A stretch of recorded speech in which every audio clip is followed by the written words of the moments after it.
The plot thickens this morning with U.S. officials telling ABC News that Russian President Putin was directly involved in the hacking of the Democratic National Committee. We have said repeatedly over the last 2 months that our source is not the Russian government. Vladimir Putin himself directed the covert cyber attacks. Do you respect Putin? I do respect him. Do you? Why? Putin's a killer. A lot of killers. Why, you think our country's so innocent? Oliver. How are you, Hi. Mr. President? Nice to see you again. I thought maybe you could sit over there, and I'll sit here, and we'll see, play it by ear a bit. And we'll improvise. No rules about this. Yes.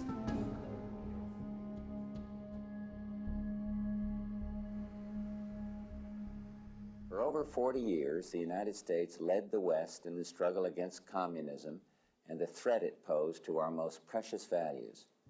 This struggle shaped the lives of all Americans. It forced all nations to live under the specter of nuclear destruction. That confrontation is now over. За всю российскую историю впервые верховная власть в стране передается самым демократическим, самым простым образом. По воле народа. Законно и мирно. I think a lot of Western people don't know much about you. We'd like to know about your background and where you came from. I know that you were born in October 1952, after the war, that your mother was a factory worker and your father had been in the war. And I know that you lived in a collective apartment with other families as you grew up. Моя мама не работала на фабрике, а отец работал на заводе. Doing what exactly? Он был механиком, у него было среднее техническое образование, он работал механиком. He was wounded in the war, though. Да, он начинал войну в специальных подразделениях, да, и после этого его, направили уже в действующую армию на один из самых опасных участков Ленинградского фронта. Я у них был поздний ребенок. Они до этого потеряли 2 детей. Одного из них во время войны, во время блокады в Ленинграде. I heard he had a bit of juvenile delinquency problems. He was a bit of a wild child until he studied judo at the age of 12. Я жил в очень таком свободном режиме, существовал. Много времени проводил на улице, во дворе. С тех пор, как я начал заниматься борьбой дзюдо, это стало менять жизнь немножко, в лучшую сторону. You graduated from high school, and I believe you went directly to law school. That's the Russian system? Точно, я закончил школу в Ленинграде, среднюю школу, и сразу же поступил в Ленинградский университет на юридический факультет. And met your first wife there? Your last wife, I mean your only wife. Ну, это было позже. Это было через лет 7. And then you joined the KGB right away in 1975, yeah, you joined in Leningrad. В советских высших учебных заведениях существовала так называемая система распределения. Когда вы заканчивали высшее учебное заведение, вы должны были пойти туда на работу, куда вас пошлют. И меня прямо You had no choice. по распределению. Я обязан был идти туда работать, но я хотел там работать. Больше того, я поступил на юридический факультет именно потому, что хотел работать в КГБ. And you had romanticized, of course, the Soviet films about the KGB and intelligence. There were... Именно так. Книги, фильмы, ну, конечно, вы абсолютно точно сформулировали. Да. You went to Dresden in 1985 through 1990, but the first 10 years you were mostly in Leningrad. Да. В Ленинграде и в Москве в специальных школах. East Germany in 1985 to 90 was pretty dismal. Вы знаете, не то чтобы грустное, но вот как заморожено, застыло в 50-х годах. It was a strange time. And did you go back to Moscow? Did you experience perestroika?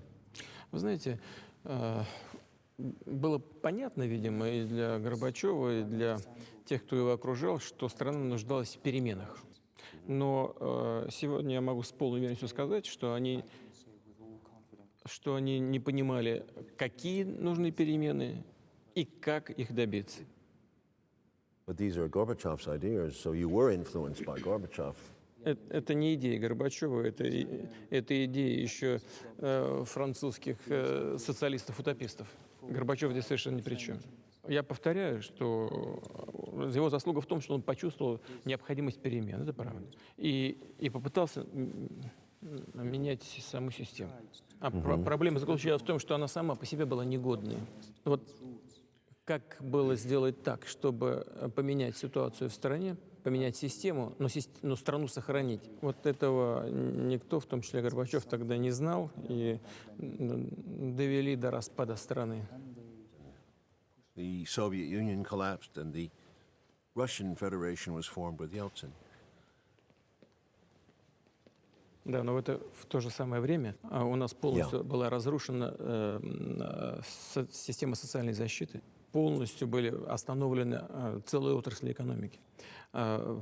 Фактически разрушена система здравоохранения. В плачевном состоянии оказалась армия. И миллионы людей оказались за чертой бедности. Про это тоже нельзя забывать. Yeah.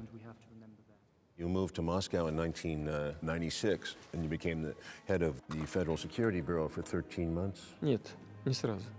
Я переехал в Москву, начал работать в управлении делами, занимался юридическими вопросами там. Потом, после этого, меня перевели в администрацию, я стал руководителем контрольного управления. А после этого стал директором ФСБ. So in that role, you must have seen what a mess this was. I gather there was a nightmare of chaos. Конечно, видел.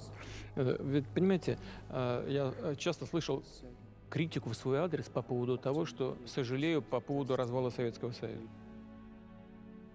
Ну, во-первых, и самое главное заключается в том, что после развала Советского Союза 25 миллионов русских людей в одну ночь оказались за границей. И это реально одна из крупнейших катастроф 20 века.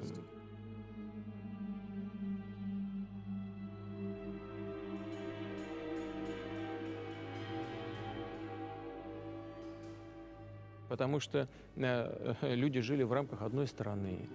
У них были родственные связи, работа, квартира.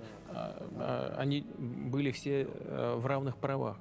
В одну секунду они оказались за границей.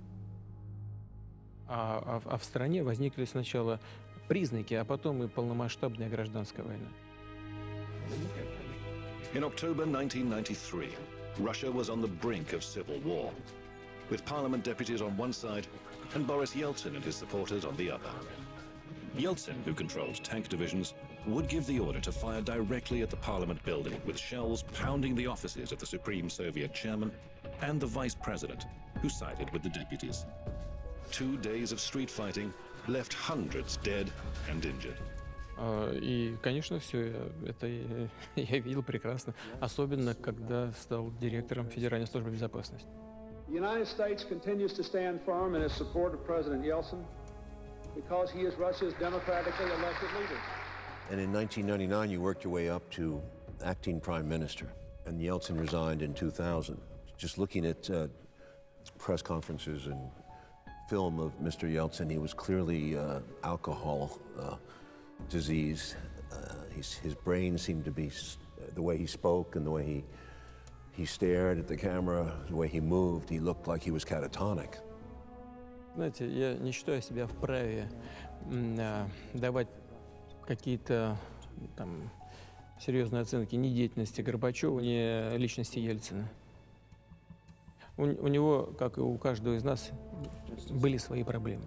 Но были и свои сильные стороны. Одна из этих сильных сторон заключалась в том, что он никогда не уклонялся от личной ответственности. Он был в состоянии эту ответственность брать на себя. Но то, что вы сказали, да, ну что ж греха таить, это тоже было. Я ухожу. ухожу раньше положенного срока. Я понял, что мне необходимо это сделать. Россия должна войти в новое тысячелетие с новыми политиками, с новыми лицами, с новыми умными, сильными, энергичными людьми. So here you are, many prime ministers come and go, and all of a sudden, wow, you're the acting prime minister. Now what? Вы знаете, это такая любопытная история. Ведь, понимаете, я приехал из Ленинграда, из Петербурга в Москву, и в общем и целом у меня здесь не было какой-то особой поддержки, каких-то особых мощных связей. В 1996 году я приехал, а 1 января 2000 года я стал исполняющим обязанности президента. Я не знаю, почему Ельцин остановил свой выбор именно на мне. Значит, и когда мне Ельцин предложил первый раз, я отказался. You refused. Why is that? Да, он прямо здесь, в соседнем кабинете, меня пригласил, сказал, что хотел бы назначить меня премьер-министром и хотел бы, чтобы я потом баллотировался президентом.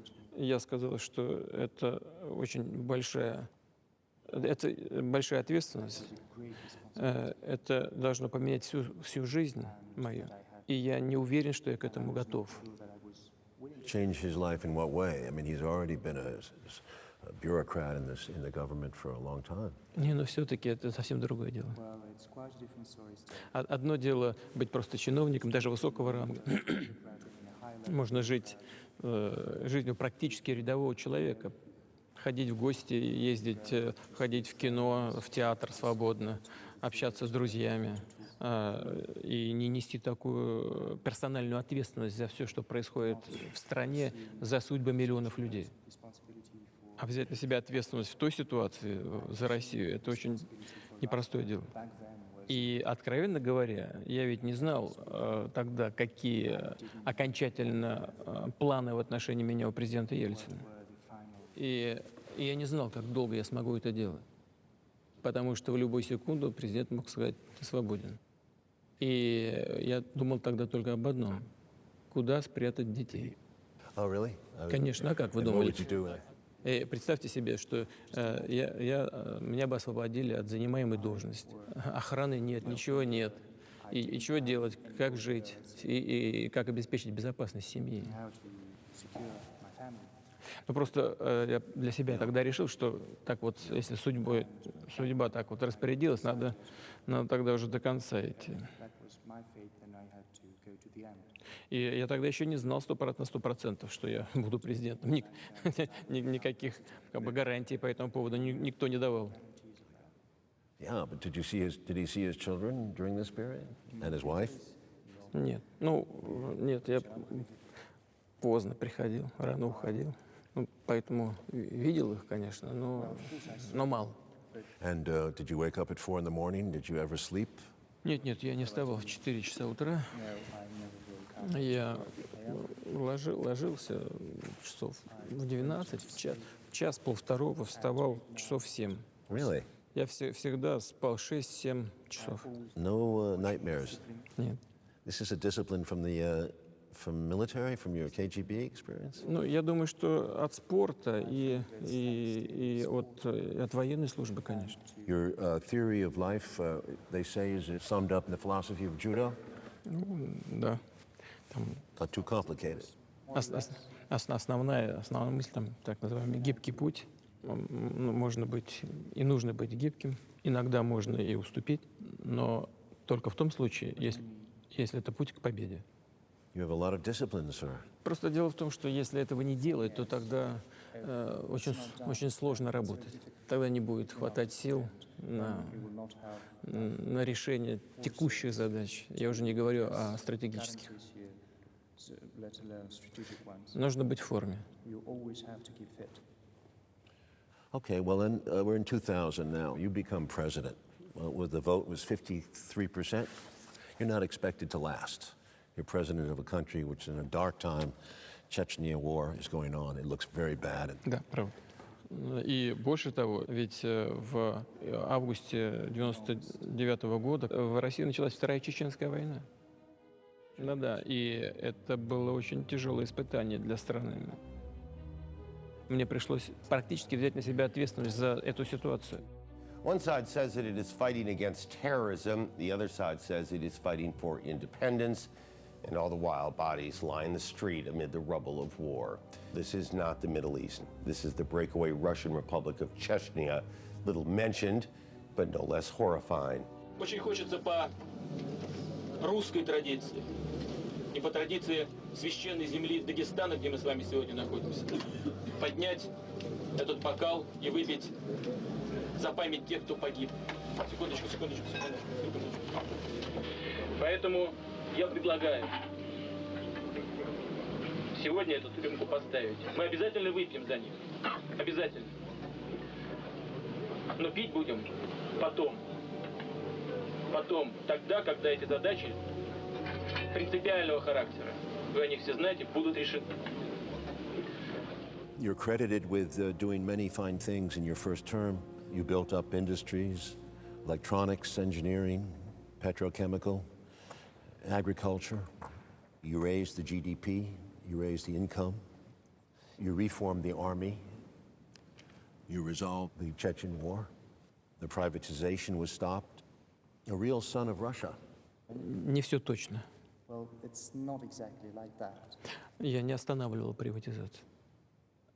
Я просто попытался придать ей более справедливый характер. Я сделал все, чтобы государственное имущество не уходило за бесценок. Мы прекратили действие схем, при которых была создана олигархия, и при которых люди в одночасье становились миллиардерами. К утрате государственного контроля над некоторыми стратегическими отраслями или к их развалу.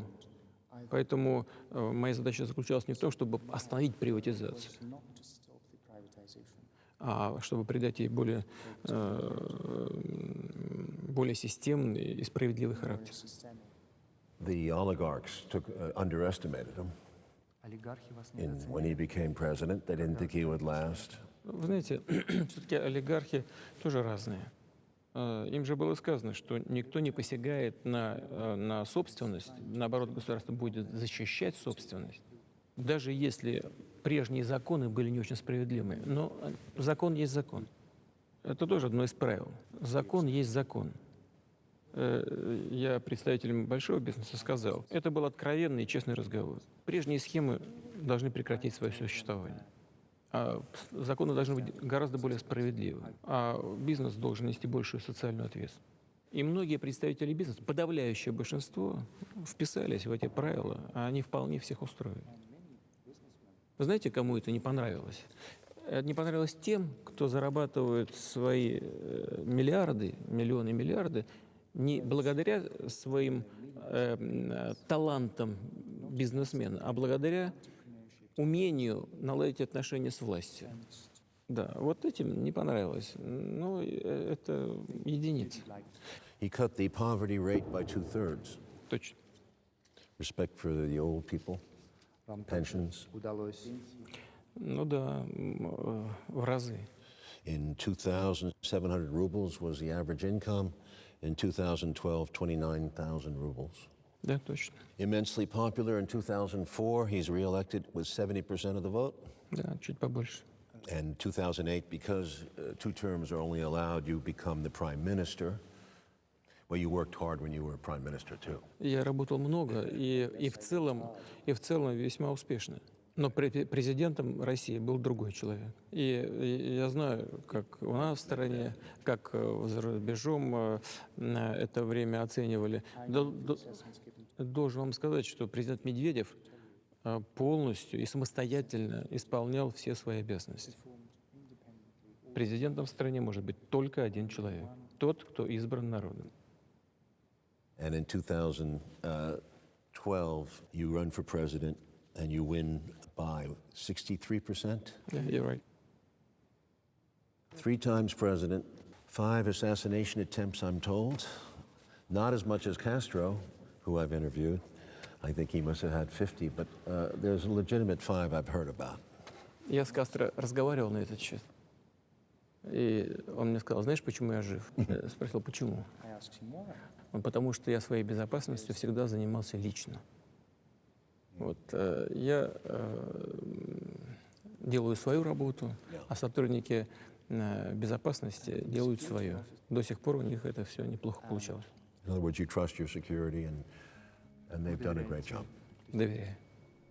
Because always the first mode of assassination, you try to get inside the security of the president. Я знаю. У нас, знаете, как говорят в народе? У нас говорят так: кому суждено быть повешенным, тот не утонет. What is your fate, sir? Do you know? Одному Господу известны наши судьбы, и ваша, и моя. To die in bed, maybe. Когда-нибудь с каждым из нас это произойдет. Вопрос в том, чего мы сделаем на этой бренной земле. Получим ли мы удовольствие от жизни? We'll have enjoyed our life. You've had a tough day. It's been a while. Nice to see you. Прошло какое-то время, очень рад видеть вас. I think last June was the last time I saw you. Если я не ошибаюсь, последний раз мы с вами виделись в июне. You miss me? Вы скучали по мне? Всплакнул пару раз, но ничего, дождался. I'm sure you cried about other things. Excuse me, I just fell asleep upstairs. But, I caught up on my jet lag. Я вам завидую. How was your day? В работе. Встречался с коллегами, пообсуждал вопросы, связанные с внутренней политикой, с безопасностью. По экономическим вопросам поговорил неоднократно с министром финансов, с моим помощником по экономическим вопросам. Ну, вот так вот примерно. Встретился с председателем парламента, с министром обороны, с министром внутренних дел. Holy cow. Well, you didn't have a cabinet meeting then, did you? Не сегодня нет. I'm told there was a National Security Council kind of meeting? Да. Я уже много лет назад организовал такой небольшой состав из руководителей спецслужб и силовых ведомств. Мы назвали это «Совещание Совета Безопасности». I see. A crisis or anything? Нет, это регулярная встреча раз в неделю. Well, I was just asking because I'm curious because we are normally scheduled at 3 o'clock and it's 6 hours and 40 minutes later. Я знал, что вам нужно отдохнуть и немножко поспать. No, but I'm saying there are crises that come up. There are things that aren't scheduled. Нет, это никакого кризиса нет, это текущая работа. Но одно цепляется за другое. И когда планируешь поговорить с человеком 10 минут, а он ставит один вопрос за другим, и вместо 10 проходит час, то очень сложно остановить этот процесс. That goes to my bigger question, because my producer who's here, Fernando, we were talking about you earlier, and he said you are an excellent CEO, Chief Executive Officer of a company. Russia is your company. You kick the tires, you deal with these problems, and you try to solve them on the spot. Ну да, это правда, да. Let's say the problem is this, and you go into the detail here, and the detail sometimes gets smaller, and you do a micro detail, and the micro detail has another micro detail, and before you know it, you've lost the forest for the trees, as they say. That can be very irritating. You could probably go to bed at night not having solved some of these things, and it really drives you nuts. Нерешенными проблемами, а интересен сам процесс, потому что я стараюсь ему придать такой творческий характер. Можно представить, художник рисует картину, потом у него обед. Он бросил кисть и пошел. Наверное, так не бывает. Наверное, все-таки художник хочет что-то завершить, а потом уже готов отдохнуть. Ну, что-то закончить. И, повторяю, не хочу себя сравнивать с людьми творческих профессий, но процесс работы и принятия решений, он что-то напоминает вот такой процесс. Which brings us to a large problem, which is he's been doing this as a president, prime minister, and now president again for 15 years. I'm sure he knows the story of Ronald Reagan, one of the most admired presidents by conservatives in my country.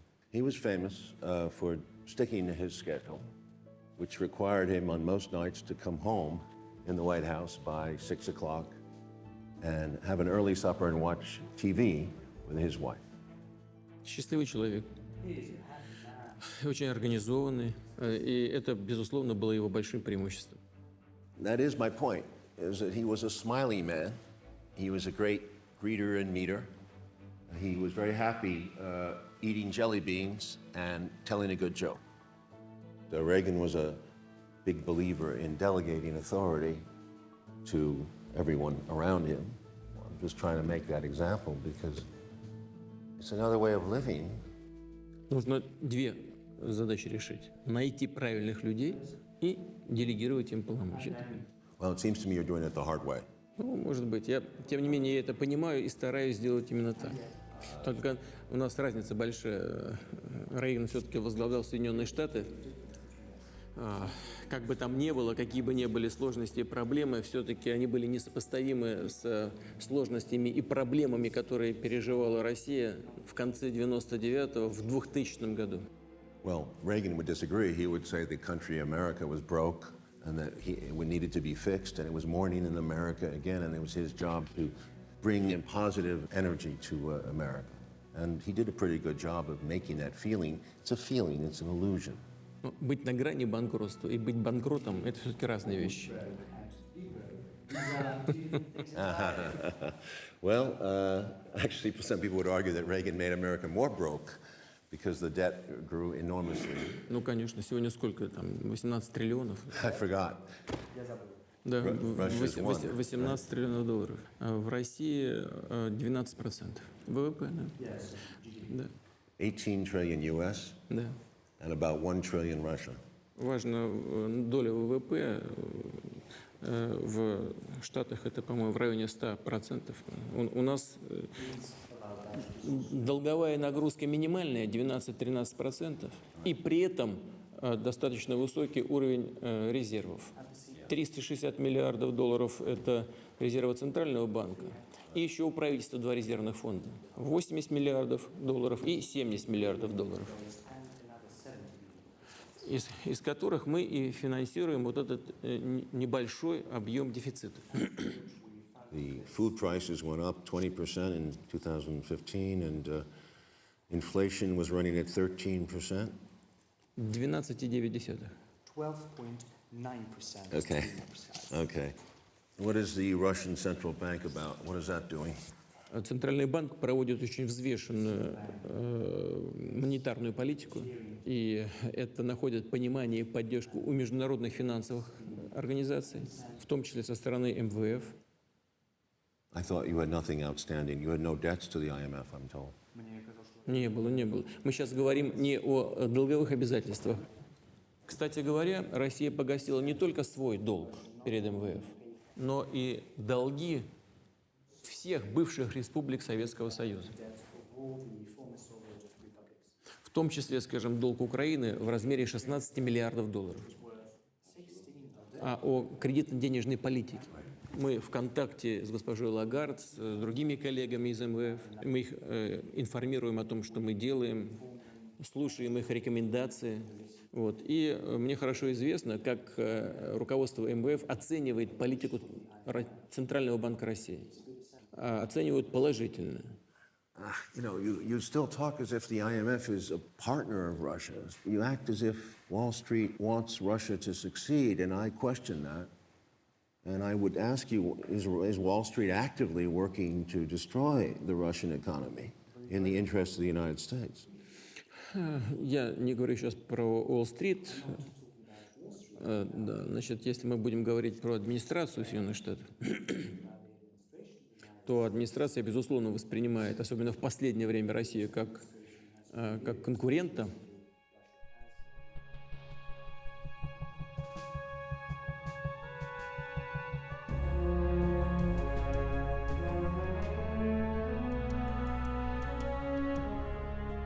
Это тронный зал. That is the throne room. That is the throne of the Tsar and the throne for the Tsarina and also for the Dowager Empress. You know, they say you want to be czar. This is, you're the news czar. This is all, they put magazine covers out there. You laugh, right? Им, видимо, это нравится, поэтому они об этом Probably говорят. they like that, and that's why they say that. Не могут избавиться от этих стереотипов They российских. cannot get rid of these old stereotypes. But you allowed Charlie Rose to make a point. He said, you have all the power. You can do what you want. He made that very clear. And then, because that's the way many Americans think, that there's no system here. And you didn't correct him. Вопрос не в том, чтобы иметь много власти. Вопрос в том, чтобы распорядиться хотя бы той властью, которая у тебя есть, распорядиться правильно. Well, then you should shoot the interpreter too, because was it you? That I don't think he understood the question that Rose was leading him to. In other words, in English, it sounded like he was the czar, and he took it for granted that he was czar. Some have called you a czar. Ну и что?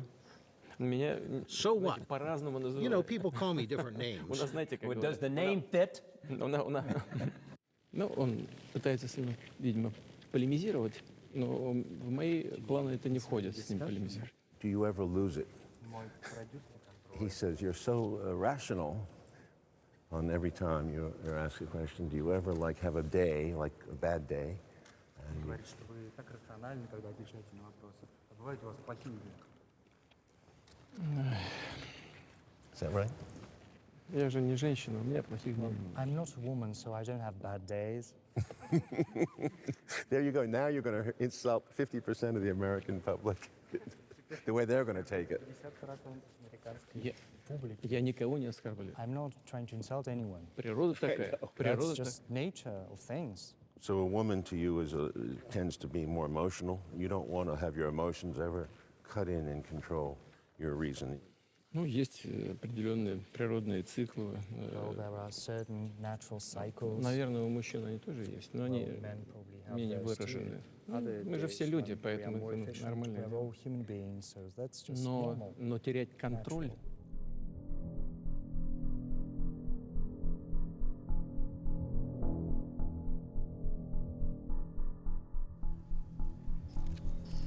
Question to President Bush: is this a man that Americans can trust? I'll answer the question. I looked the man in the eye. I found him to be very straightforward and trustworthy. We had a very good dialogue. I was able to get a sense of his soul. What did you sense when he was saying that? Я почувствовал, что это человек, с которым можно договариваться о чем-то, вести дело. Во всяком случае, есть надежда на это. And on 9/11, you were one of the first to call him and offer him condolences, cooperation. Ну да, мы как раз на следующий день запланировали учения наших ядерных стратегических сил. Я их отменил и хотел, чтобы президент Соединенных Штатов знал об этом. Но, естественно, понимал прекрасно, что в этих ситуациях первые лица нуждаются в такой моральной, политической поддержке. И нам хотелось эту поддержку продемонстрировать.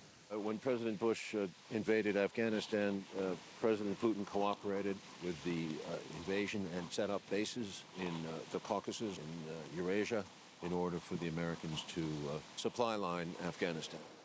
Не совсем так.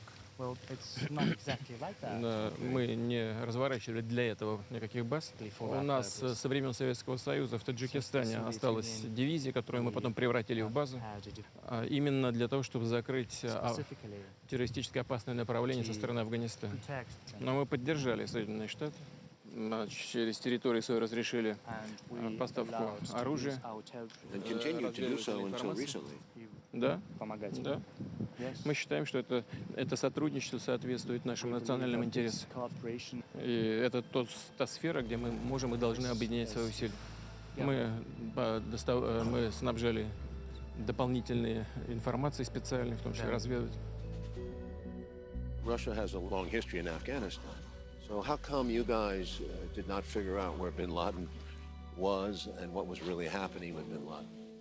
Not just where he was, but how weak the Al-Qaeda base was at this point in Afghanistan. Аль-Каида — это не наша не результат нашей деятельности, это результат деятельности наших американских друзей. Это еще началось со времен афганской войны, советской в Афганистане, когда американские спецслужбы поддерживали различные направления исламского фундаментализма в борьбе с советскими войсками в Афганистане. Американцы сами вырастили и Аль-Каиду, и Бен Ладен. Но это все вышло из-под контроля. И это всегда так бывает. И наши партнеры в США должны были об этом знать. Это их вина. Bill Casey, director of the CIA under Ronald Reagan, made it a special effort to excite the Muslims in the Caucasus in Central Asia against the Soviet Union. His plan was bigger than just to defeat the Soviet Union in Afghanistan. His plan was basically regime change in Soviet Union. Понимаете, в чем дело? Вот дело в том, что вот эти идеи, они не умерли. И когда у нас начались проблемы в Чечне, на Кавказе, на Северном, к сожалению, американцы поддержали эти процессы. Холодная война ушла в прошлое, у нас ясные прозрачные отношения со всем миром, с Европой, с Соединенными Штатами.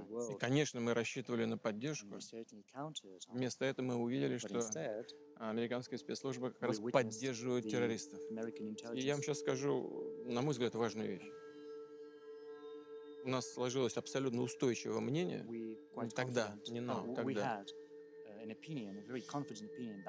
что наши партнеры американские на словах говорят о поддержке России, говорят о готовности к сотрудничеству, в том числе в борьбе с терроризмом, а на самом деле используют этих террористов для раскачки внутриполитической ситуации в России.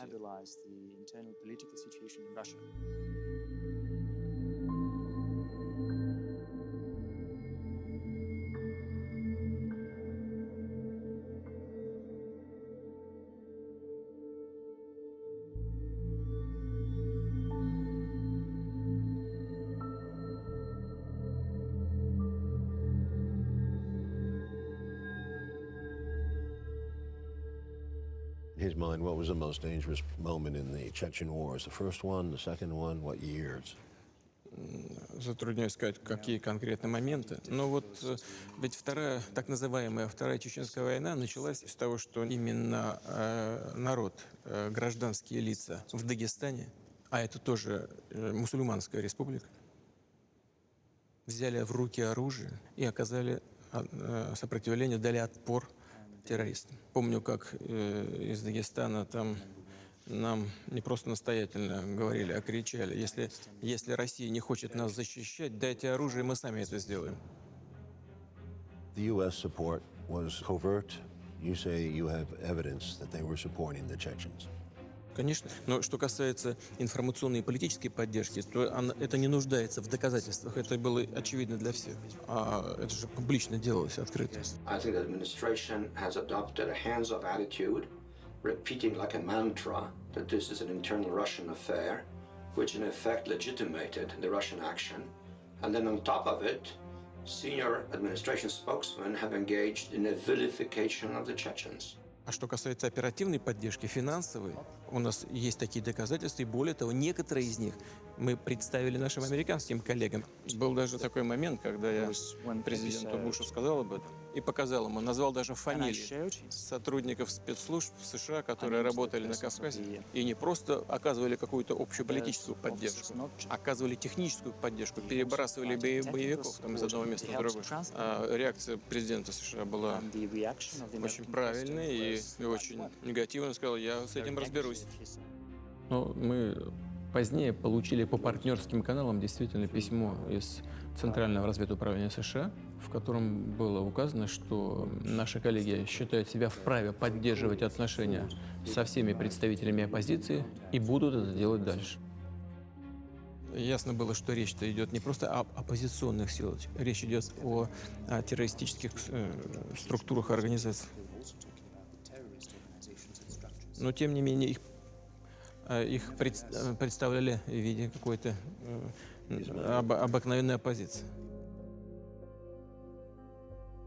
And all this while they're fighting the war against terror in Afghanistan. Seems like contradictory behavior And strange behavior. Ну, мы уже к этим противоречиям привыкли. I guess the letter is top secret, so it's not available for viewing. Ну, я думаю, что это было бы не очень прилично. Достаточно того, что я сказал. Я думаю, что Джордж помнит наш разговор. Наверное, я надеюсь. Today we welcome Hungary, Poland, the Czech Republic, finally erasing the boundary line the Cold War artificially imposed on the continent of Europe, strengthening an alliance that now clearly is better preserved to keep the peace and preserve our security into the 21st century. Our goal is to help to build a Europe that is undivided, free, democratic, at peace, and secure. Today we proudly welcome Bulgaria, Estonia, Latvia, Lithuania, Romania, Slovakia, and Slovenia. We welcome them into the ranks of the North Atlantic Treaty Organization.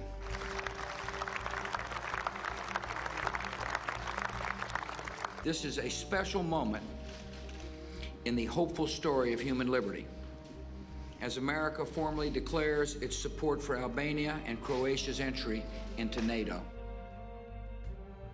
What I've heard from Mr. Gorbachev, as well as American officials, including James Baker, there was a deal with the Soviet Union not to expand NATO eastward. Да, тогда, когда решался вопрос об объединении Германии и о последующем выводе советских войск из Восточной Европы, тогда официальные лица и в Соединенных Штатах, и генеральный секретарь НАТО, по-моему, это был господин Вернер, тогда все говорили, что в одном Советский Союз может быть уверен. Восточная граница НАТО не будет отодвинута дальше, чем сегодняшняя восточная граница Германской Демократической Республики. So this was a clear violation. Это не было зафиксировано на бумаге. Это ошибка, но уже со стороны Горбачева. В политике нужно вещи фиксировать. Даже фиксированные вещи часто нарушаются. А он просто поговорил и решил, что все на этом закончено. Но это не так. Она была создана, когда шла конфронтация между двумя блоками, восточным блоком и западным блоком, между двумя так называемыми лагерями. Теперь нет Варшавского договора, нет никакого восточного блока, даже нет Советского Союза. And right now, the Warsaw Treaty has faded into oblivion. There is no Soviet Union. Возникает вопрос, а НАТО зачем? Создается впечатление, что для того, чтобы оправдать сам факт своего существования, НАТО нужен внешний враг. И осуществляется постоянный поиск этого врага или какие-то провокационные действия для того, чтобы кого-то назвать этим врагом. The unipolar world that had been proposed after the Cold War did not take place either. However, what is a unipolar world? However one might embellish this term, at the end of the day, it refers to one type of situation, namely one center of authority, one center of force, one center of decision-making. It is a world in which there is one master, one sovereign, and at the end of the day, this is pernicious not only for those within this system, but also for the sovereign itself, because it destroys itself from within. One state, and of course, first and foremost, the United States, has overstepped its national borders in every way. This is visible in the economic, political, cultural, and educational policies it imposes on other nations.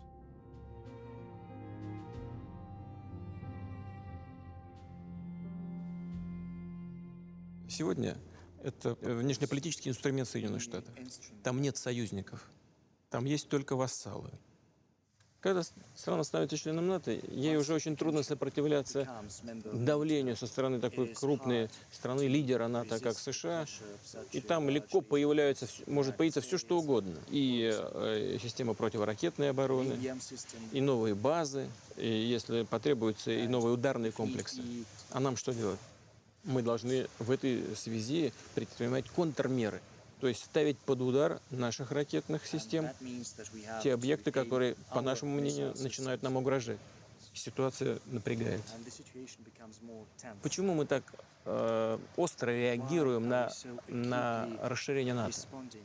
В принципе, мы понимаем ценность, либо отсутствие от ценности НАТО и опасности для нас в самой организации. Но что нас беспокоит? Нас беспокоит практика принятия решений. Я знаю, как принимаются они. Я помню одну из наших последних встреч с президентом Клинтоном, когда еще Клинтон был президентом. Он приезжал в Москву. Да, и я в ходе дискуссии сказал, может быть, посмотреть такой вариант, что Россия может быть вступать в НАТО. Клинтон вдруг ответил, а что ж, я не против, но вся делегация американская очень занервничала. А вы можете попробовать подать заявку в НАТО? Вы понимаете, почему занервничали наши партнеры? Да потому что если Россия присоединится, во-первых, у нее всегда будет свой голос. Мы не позволим нами манипулировать. Но наши американские друзья даже мысли об этом не допускают. Under the rules of NATO, I believe you'd have to share all your nuclear information with the United States. Вы понимаете, в чем дело? Наша открытость перед партнерами, в том числе и перед Соединенными Штатами, после развала Советского Союза и после смены политической системы, была настолько большой, что она распространялась и на наши ядерные силы. У нас практически не осталось никаких тайн.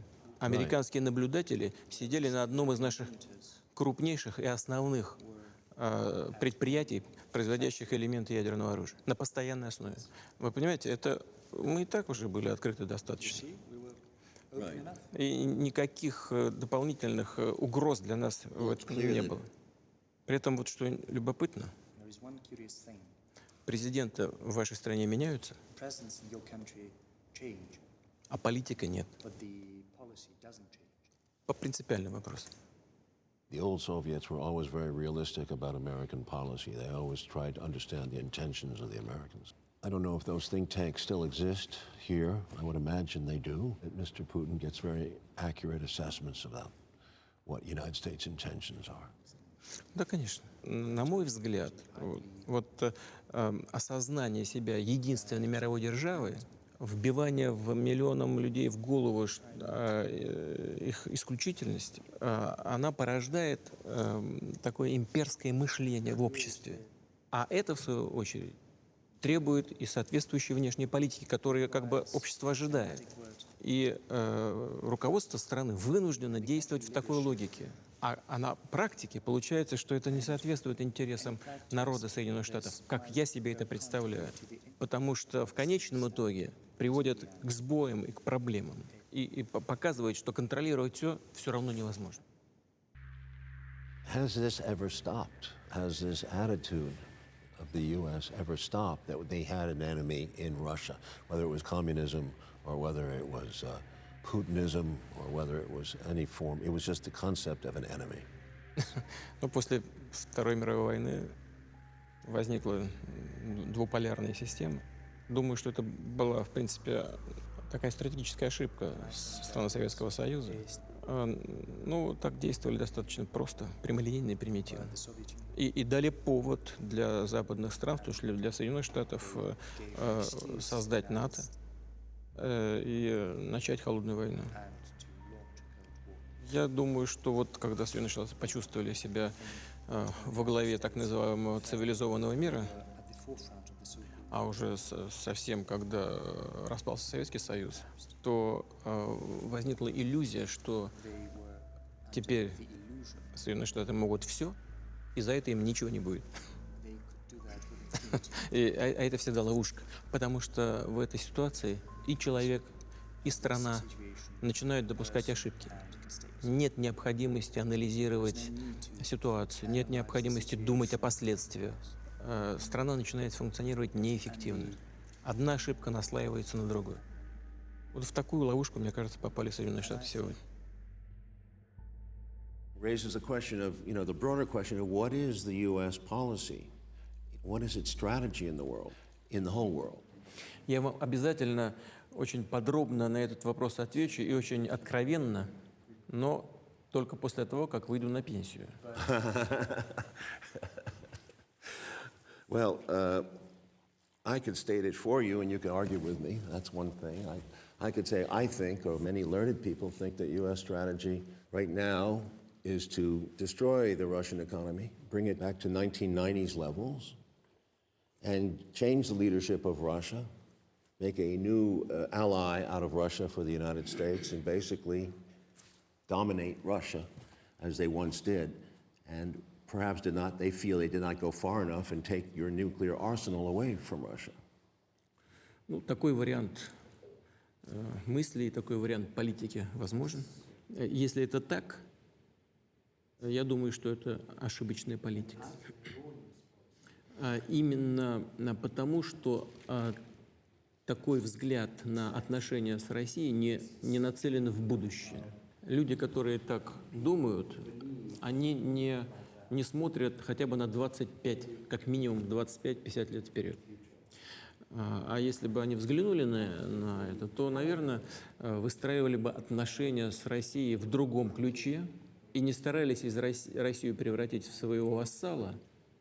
I understand that Russia will not give up.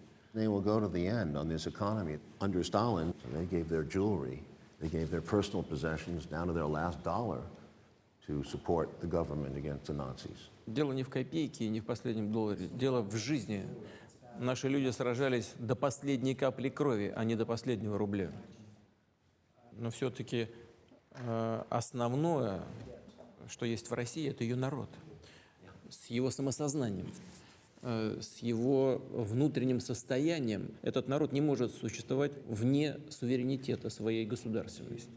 И вот это понимание, а не угроза ответного ядерного удара, должны настроить всех наших партнеров на выстраивание долгосрочных, равноправных отношений с Россией. И тогда не нужно будет тратить таких денег на оборонную сферу. Смотрите, мы в прошлом году в долларовом эквиваленте на оборонные нужды направили 40 миллиардов долларов, а Соединенные Штаты 460 с лишним миллиардов. То есть больше, чем в 10 раз. Значит, а в следующем году, насколько мы знаем по проектировке, то есть в этом году, в 2016, по бюджету, это больше 600 миллиардов долларов уже. Вот. Но это, конечно, запредельные величины. Это больше, чем тратят все страны мира вместе взятые на эти цели. We have the U.S. elections this year, and none of these issues, the environment, fixing our alliances, has even been discussed one time. Everything in the election rhetoric has been get tough, be tougher, build up our military again. And in addition to that, and that goes from both sides, that includes Hillary Clinton, who's most definitely become a neoconservative, a hawk, strong policies against Russia. She was certainly for the Syrian intervention and so forth. And we have to send a very clear message to Putin that this kind of belligerence, this kind of testing of boundaries will have to be responded to. In addition to that, the Pentagon has announced recently, this new general has announced that Russia is the #1 threat to the United States. He's been very forceful in those statements. If you want to talk about a nation that could pose an existential threat to the United States, I'd have to point to Russia. And if you look at their behavior, it's nothing short of alarming. Да-да, мы знаем об этом, и мы, конечно, не можем это приветствовать. Наоборот, мы всегда были готовы к диалогу практически по любому направлению сотрудничества. Да, но в ходе предвыборных кампаний, к сожалению, в Штатах вообще взяли такую моду все время спекулировать и злоупотреблять, я бы сказал, российской темой. Потом нам говорят, ну вы особенно на это внимание не обращайте. Вы должны понять, что это просто предвыборная риторика. Мы потом с вами договоримся. Но приносить в жертву межгосударственные отношения в ходе текущих политических процессов, мне кажется, это большая ошибка.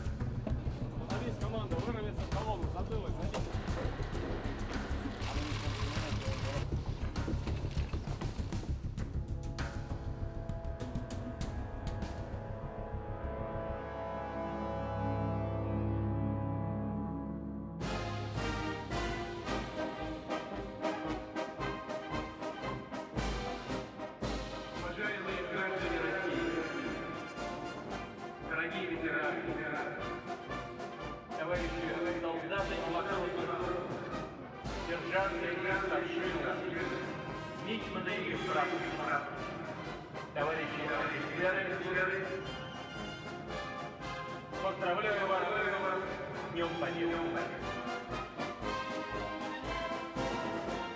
It was exciting to be at the parade. The marching, the precision, the pride.